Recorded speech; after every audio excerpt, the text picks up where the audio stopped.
예레미야 애가 오늘 3장 1절부터 24절까지 말씀 가지고 함께 은혜 나누겠습니다. 지난주 말씀은 예루살렘에 있던 왕궁과 성벽과 성전들 같이 눈에 보이는 건물만 사라진 것이 아니라 눈에 보이지 않는 안식일과 율법과 모든 절기들까지 다 사라졌다는 것입니다. 이것은 하나님께서 예레미야를 통해서 하신 예언이 그대로 이루어진 것이라고 했습니다. 이는 하나님을 인정하고 모두가 회개하고 주님 앞에 부르짖지 않으면 남은 자들도 다 망한다는 예언인 것입니다. 오늘 말씀에서는 예레미야가 죽도록 맞고 또 맞아서 시체처럼 되어 깊은 어두움 속에 던져지고 뚜껑조차 덮여서 신음소리조차 새어나가지 못하게 된 그런 상황으로 자신의 고통을 묘사합니다. 예레미야는 완전히 멸망한 예루살렘을 보며 죽도록 아파하지만 그 가운데서 하나님의 한결같은 사랑과 긍휼을 발견합니다.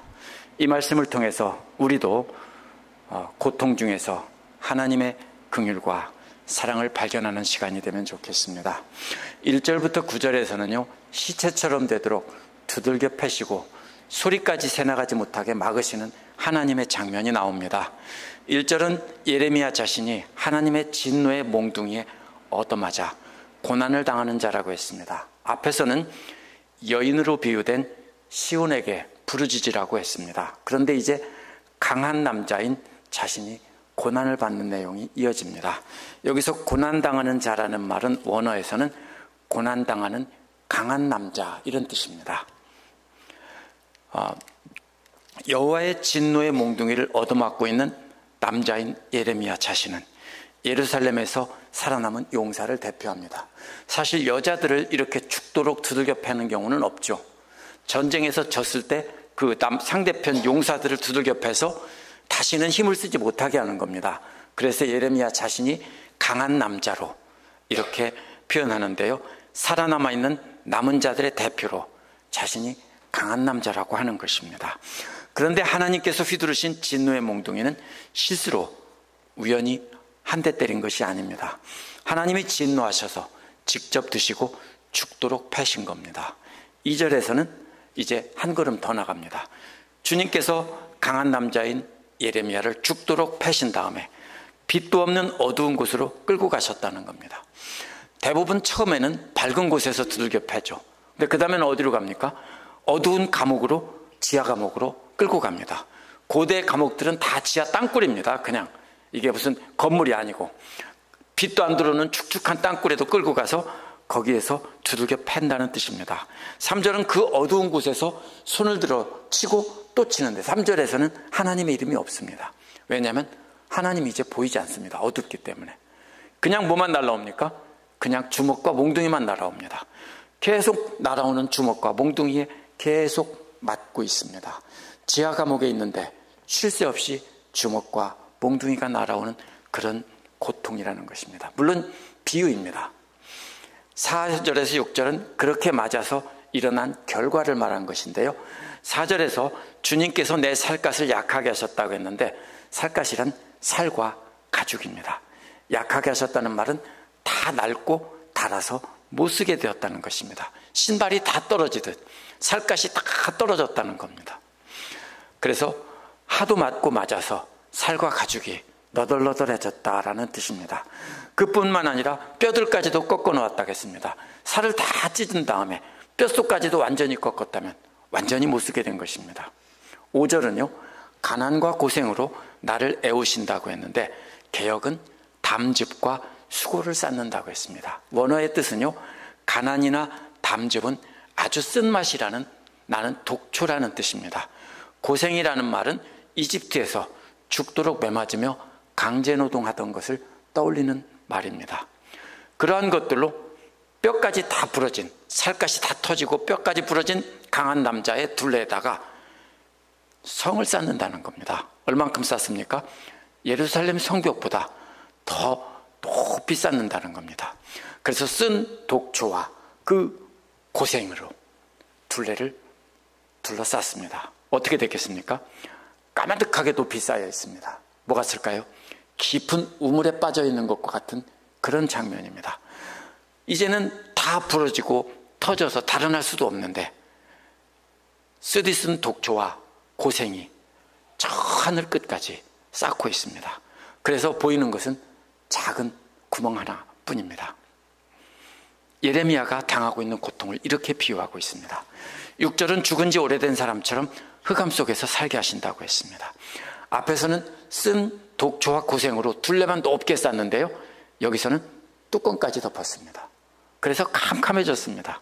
이제 무덤 안처럼 되어서 무덤 안에서 죽은 지 오래돼서 썩어서 그 존재조차도 희미해진 사람처럼 되었다는 것입니다. 1절은 밝은 곳에서 얻어맞는 그림인데 2, 3절은 어두운 곳에 끌려가서 얻어맞는 그림이었고요, 4절은 살이 걸레처럼 되고 뼈까지 부러졌는데 5절에서는 둘레를 고생과 그 쓴 쑥 같은 걸로 높이 쌓아서 우물처럼 되었다는 것입니다. 이제 6절은 지붕 뚜껑까지 덮어서 완전히 막았다는 겁니다. 예레미야가 느끼는 고통이 점점 심해지는 모습으로 표현하고 있습니다. 7절에서 9절은 절대로 탈출할 수 없도록 가두는 그림입니다. 이러한 여호와 하나님의 심판으로부터 절대로 탈출할 수 없다는 것입니다. 7절은 먼저 높이 담을 쌓았다는 것입니다. 제가 앞에서 조금 전에 설명한 것과도 같습니다. 게다가 무거운 쇠사슬로 묶어서 꼼짝 못하게 해놓았다는 겁니다. 8절은 꼼짝 못하는 강한 남자가 하나님께 부르고 또 큰 소리로 울부짖어도 소리까지 나가지 못하도록 문을 다 막버렸다는 겁니다. 뭡니까? 오늘날로 말하면 방음장치까지 다 해서 소리가 하나도 새나가지 못하게 막아버렸다는 겁니다. 구멍 하나도 소리 안 나도 안 나가도록 막았다는 것입니다. 9절은 다듬은 돌로 담을 쌓아서 내 앞길을 막았다고 했는데 이것은 하나님께 나아가는 기도의 길을 막았다는 뜻입니다. 그래서 하나님께 기도하는 것조차도 할 수 없게 되었다는 것입니다. 그래서 큰 길 아니라 작은 샛길까지도 다 구부려 놓아서 하나님께 나아갈 수 없게 됐다는 것입니다. 이제는 기도로 부르짖을 그 길조차도 다 막혀버린 겁니다. 어째서 이렇게 예레미야로 대표되는 유다의 강한 자들, 남은 자들을 이렇게 심하게 다루실까요?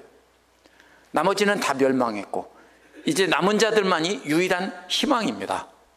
그래서 그들을 이렇게 심하게 다루신다는 겁니다. 어째서 살려달라는 부르짖조차도 새나가지 못하도록 소리까지 다 막으셨을까요? 그것은 사랑 때문입니다. 사랑하는 자녀이기 때문에 매로 때리고 가두어두고 뚜껑까지 덮어놨는데 그 울부짖는 소리가 하나님께 들려오면 하나님도 너무 가슴 아파서 미리 열어줄까 봐 그래서 그냥 견디기 힘들기 때문에 막아놓으셨다는 뜻입니다. 그런데 금방 회복시켜주면 또 역시 멸망의 길을 갈 것이 분명합니다. 왜냐하면 창세기에서부터 계속해서 이스라엘 백성들은 울부짖으면 다시 돌려주고 울부짖으면 다시 회복시켜주고 했기 때문에 이번에는 하나님께서 호되게 다뤄서 이 남은 자들만큼은 제대로 회개하게 하겠다. 근데 그 울부짖는 소리가 너무 가슴 아파서 하나님께서 견딜 수 없기 때문에 소리까지 세지 못하도록 완전히 막으셨다는 뜻입니다. 이것은 완전히 멸망시키려는 것이 아니라 완전히 새롭게 되기를 바라는 마음에서 그렇게 하신 겁니다. 두 번째로 10절에서 18절은요, 완전히 멸망한 예루살렘을 보며 죽도록 아파하는 예루살렘이 나옵니다. 앞부분에서는 하나님께서 하시는 일이 나왔다면 이제는 그 멸망을 보고 가슴 아파하는 예루살렘이 나옵니다. 10절은 주님이 마치 엎드려서 강한 남자를 노리는 곰과 같고 또 숨어서 강한 남자를 노리는 사자와 같다고 했습니다. 야생동물 중에서 가장 힘이 세고 가장 빠르고 강한 동물이 바로 이 사자와 곰입니다. 그래서 주님의 심판을 그렇게 묘사한 것입니다. 11절도 곰과 사자의 그림이 계속 이어지는데요, 길을 잘못 들게 하시고 내 몸을 찢으신다고 했습니다. 곰이나 사자가 사냥감을 발로 잡고 이빨로 물어 찢는 모습입니다. 또 나를 외롭게 하신다는 말은 그렇게 다 뜯어 먹어버리고 가는 모습입니다. 이게 무슨 말일까요? 이는 유다의 남은 자들의 대표인 예레미야가 받는 마음의 고통을 표현한 것입니다. 그렇게 갈기갈기 찢어지는 것처럼 예레미야가 마음이 아프다는 겁니다. 12절에서 13절은 하나님은 사냥꾼의 그림으로 묘사됩니다. 12절은 하나님께서 강한 남자를 향해 활을 당기시고 목표물로 삼아 조준하신다고 했습니다. 그런데 13절은 보면 하나님은 명사수입니다. 주님께서 화살통에서 뽑으신 화살이 강한 남자의 심장을 꿰뚫었다고 했기 때문입니다. 세번역에서 심장으로 번역한 말은 원어에서는 콩팥입니다. 제가 늘 얘기하죠. 심장은 생각과 지식이 자리 잡는 곳입니다. 우리나라 사람들이나 이 서양 사람들 대부분은 심장이 뭡니까? 감정이 자리 잡는 곳으로 생각하죠. 하트. 근데 유대인들은 그게 감정이 아니라 지식이 자리 잡는 곳입니다. 그러면 콩팥이나 내장은 감정이 자리 잡는 곳이라고 생각했습니다. 어디를 뚫었습니까? 작은 콩팥을 뚫었다는 것입니다. 그래서 하나님은 명사수입니다. 콩팥을 정통으로 명중해서 그 깊은 속마음을 꿰뚫었다는 겁니다. 예레미야의 속사람이 정말로 찢어질 듯 아프다는 것입니다. 앞에서는 사자가 물어뜯고 곰이 찢는 것처럼 아프다고 했는데 이번에는 그것이 겉으로 아프다는 말이라면 이번에는 속마음이 그렇게 아프다는 겁니다. 14절은 내 백성이 모두 나를 조롱하고 온종일 놀려댄다고 했습니다. 이것은 예레미야 20장 7절에서 8절에서 예레미야가 사람들에게 조롱거리가 된다는 내용에서 나온 내용입니다. 그렇기 때문에 3장 1절부터 등장하는 강한 남자는 예레미야 자신을 가리키는 것이 분명합니다. 세번역에서 조롱하고 놀려댄다는 말이 현재형처럼 보이지만 원어에서는 완료형입니다. 과거 예레미야가 예언을 할 때마다 백성들이 그렇게 조롱하며 놀려다며 듣지 않았을 때 그 괴로운 마음을 떠올려 하는 말입니다. 뿐만 아니라 멸망한 뒤에도 멸망했다고 사람들이 듣습니까? 그때에도 예레미야의 슬픔에 공감해 주는 사람이 없다는 뜻입니다. 모두가 조롱만 하고 욕만 하는 상황입니다. 뭐라고 조롱하고 욕할까요? 네가 재수없는 예언을 해서 우리가 이렇게 되었다고 할 것입니다. 15절에서 16절은 강한 남자가 전쟁터에 1대1 결투에서 패한 그림입니다. 15절은 승리한 장수인 하나님께서 강제로 강한 남자의 입을 벌리고 쓸개즙을 마시게 하고 쓴 쑥을 입에다가 쑤셔 넣는 모습입니다. 아마 그렇게 했는 모양입니다. 전쟁터에서 적장을 사로잡으면 쓸개즙을 들어붓고 입을 벌려서 쓴 쑥을 독초를 막 밀어 넣습니다. 16절은 더 나가서 돌로 이를 바순다고 했는데 머리채를 잡고 어떻게 합니까? 바위나 땅바닥에다가 쳐가지고 이빨을 다 부수는 모습입니다. 이가 다 부서졌습니다. 그런데 얼굴을 땅에 비비신다는 말은요, 또 제 얼굴을 쳐박고 문지르는 겁니다. 이는 물론 예레미야가 당하고 느끼는 고통과 수치를 비유적으로 표현한 것입니다. 예레미야가 마치 전쟁에 패한 장수가 당하는 고통처럼 그렇게 고통을 당하고 있다는 겁니다. 그런데 이 고통은 고통만이 아니라 수치까지도 포함됩니다. 왜냐하면 적장은 대부분 옛날에는 왕이기 때문입니다. 왕이 바로 그렇게 고통을 당하고 있다면 모두의 최고의 수치인 것입니다. 17절은 자신의 영혼이 평안을 빼앗겼다는 것입니다. 평안이란 하나님과의 관계에서 누리는 것입니다.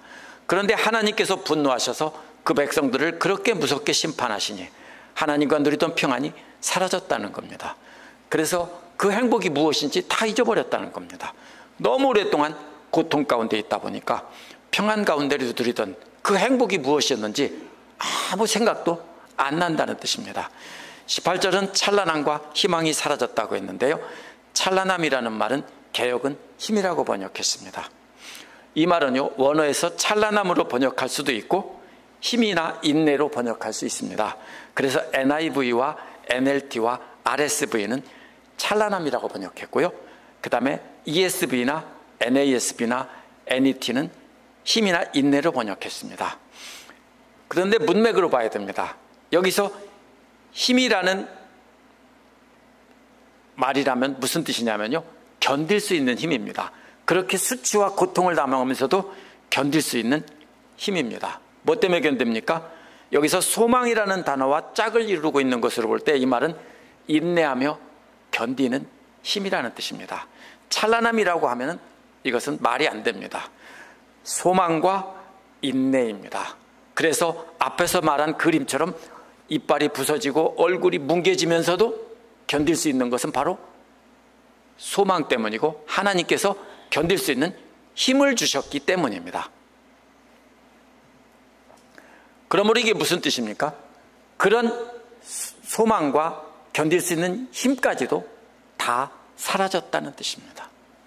오늘 말씀은 여기서 예레미야가 자신이 느끼고 있는 슬픔을 그렇게 표현한 겁니다. 그렇게도 욕을 먹고 조롱과 죽이겠다고 협박을 받으면서 하나님 말씀을 전했습니다. 근데 결과는 다 멸망했습니다. 너무 가슴 아픕니다.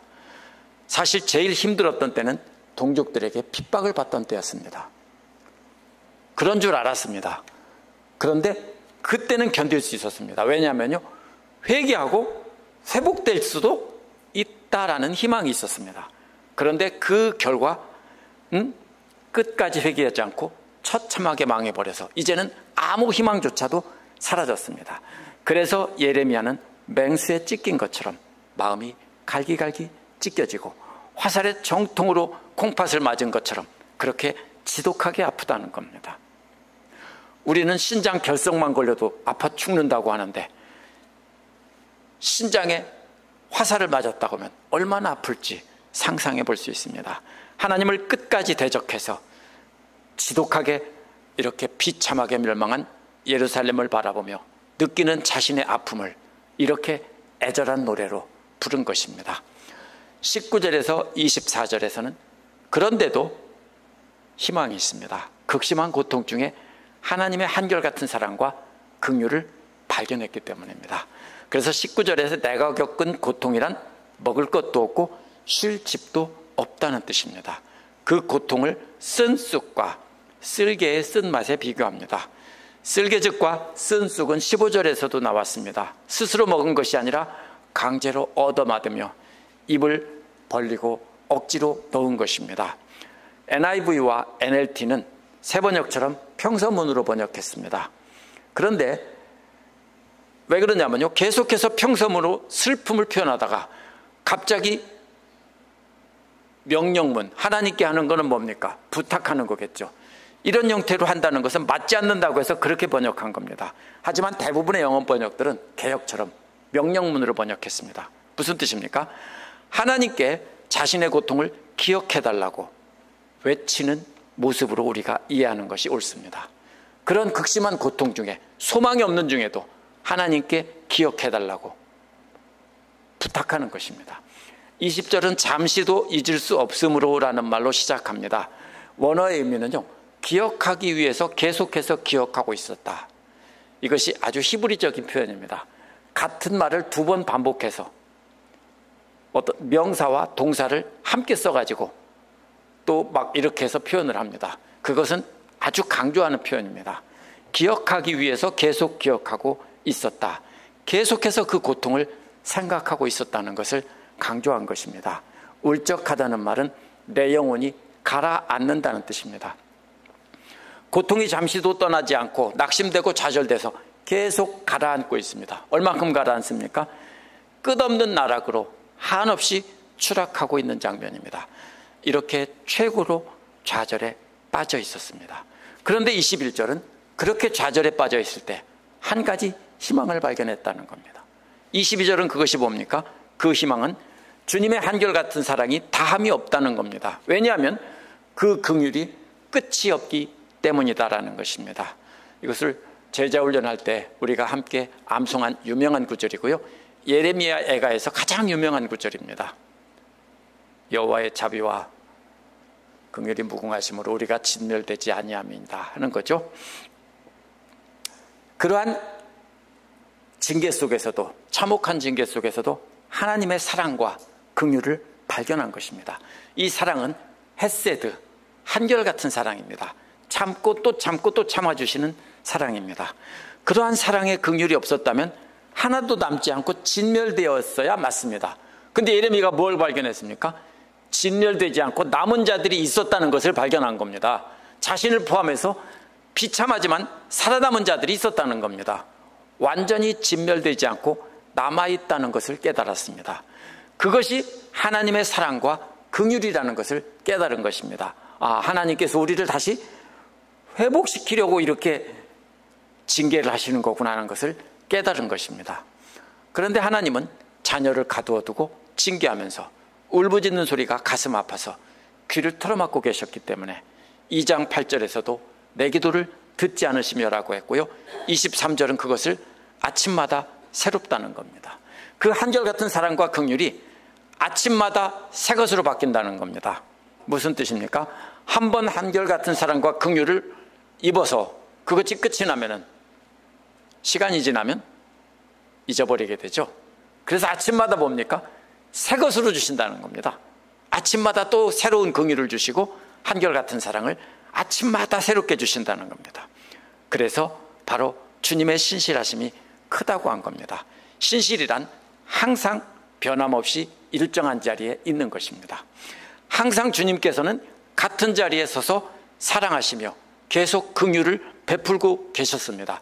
그런데 그것을 깨닫지 못했다가 그것을 깨닫고 나니까 그것이 기뻐서 이렇게 고통 중에도 하나님을 찬양한 것입니다. 24절은 주님은 내가 가진 모든 것이라는 말은 구약 성경에서 주로 분깃이라는 말로 번역된 말입니다. 레위인들이 받을 몫을 가리키는 말이고요, 사람들의 땅을 가리키는 말이기도 합니다. 주님이 자신의 소유, 유산이라는 겁니다. 민수기 18장 20절에서 여호와께서 또 아론에게 이르시되 너는 이스라엘 자손의 땅에 기업도 없겠고 그들 중 아무 분깃도 없을 것이라. 나는 이스라엘 자손 중에 내 분깃이요 내 기업이니라 했습니다.